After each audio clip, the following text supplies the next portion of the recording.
Ben Curry again here today, the short sale professor. Wanted to show you some stuff. Here's what I think was a very large contributing factor to the financial crisis. And what I'm talking about is financial engineering that was done without factors of safety. You may be, what in the world are you talking about, Ben? Well, a factor of safety is when you got a bridge and you're driving over in the car. I remember being a little kid, you looked out like, oh, Mom, and you'd like hold on to your seat really tight because you were scared. And of course your mom would be like, oh, little kids are getting scared so easy. So my mom wouldn't be worried about it because bridges don't fall that often, but me, a little kid, looking down at the water way below me, I remember going over a bridge and we're like 200 feet in the air above the water. I'm like, oh. So Mom's not scared, but I was. And the reason she's not scared is bridges don't fall down that often. Now, why do they not fall down? It's called factors of safety. They'll build a bridge 3, 4, 5 times stronger than what they think it's supposed to be. So, why did that happen? Well, maybe, back in the day, someone was building a bridge between two mountains or something like that, and how do you test out if it's strong enough? We've got to normally carry wagons across this, or donkeys, or who knows what. So let's say somebody's building the bridge. It's like, all right, guys, we've got to build. Who wants to be the first guy to test it out? You look around, everybody's like, I ain't going to be the first guy. So, let's say you have a big bridge building company, and every month, so this is the new guy who gets to test out the bridge. So, one guy, 1 month, this guy's walking across, and he's falling off the bridge. The board breaks, or the bridge falls, and he's toast. So his coworker gets to see that happen, and he's witnessing. He's like, I know what next month is. It's my month to be the bridge tester. So he's thinking really hard, and he's going home, and he's worried about it. And his wife's like, you need to quit your job. That's really dangerous. Working on the bridges. But he's like, honey, we got to make the money. I got to pay the bills. I got a family to feed.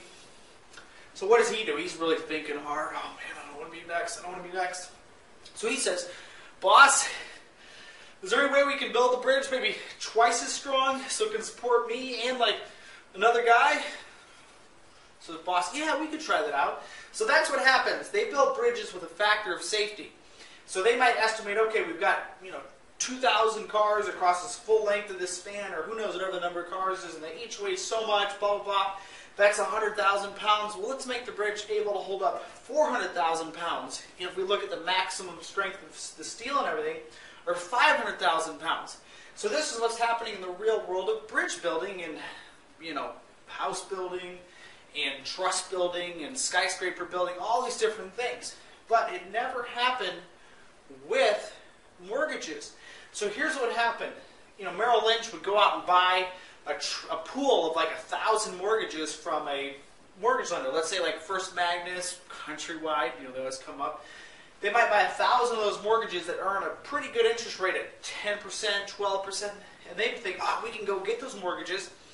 We'll package them up. We'll split them into 10,000 certificates. So each one of those holders of those certificates will be earning 10, 12, 15% of their money, which is a really good return. And so they'll go to Moody's and say, look, guys, we figured out this complicated way to sort it all out. And if this one goes in default, this one will get paid, and blah, blah, blah, blah. And all this complicated stuff. They go to Moody's. Moody goes, I think that'll work. Boom, they stamp it AAA.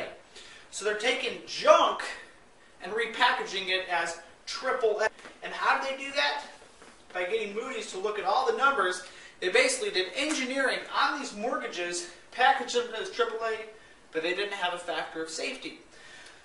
So there's no personal risk on them. There's no personal risk to First Magnus. First Magnus will do 1,000 loans, sell them to Merrill Lynch. Merrill Lynch will package them up, sell them to 10,000 different people. First Magnus has their money. They don't have any risk. Those mortgages are gone. If they default, they don't have to worry about them anymore. Merrill Lynch, if they default, they don't have to worry about it anymore. It's only those investors. So what happened was the people on the front edge, the First Magnuses of this world, or other small lenders, would go out and issue loans. But they were removed from the risk. They basically made a product, and then boom, it was gone. So because of that, they were able to sell that because they were doing financial engineering with no factors of safety. So that's one of my things that I think helped fuel housing prices, helped get so many buyers that would not have been able to get financing otherwise, helped them get financing because the ultimate owner of the loans the ultimate issuer of the loans did not take any risk. So let me just draw a little diagram real fast to get this clear. Let's say a First Magnus, and I think if I'm correct, that company actually did go bankrupt. They would take a loan, they get 1,000 loans, sell them to Merrill Lynch, which I'm going to call ML. And then those people would take them and package them up to boom, boom, boom, boom, boom, boom, boom. All these little people over here. This guy would be in California, this guy would be in New York, this guy's in Los Angeles, this guy's in Singapore. So all these people would own it, and the original issuer would have no risk, because if they wanted to default, those people lost money, not them. So that's one of the reasons why I think things got overcooked, got a little crazy, was because they weren't doing basic engineering with factors of safety. And we all know that's absolutely imperative. If John wants to go home after bridge building testing day to see his family, you've got to have factors of safety.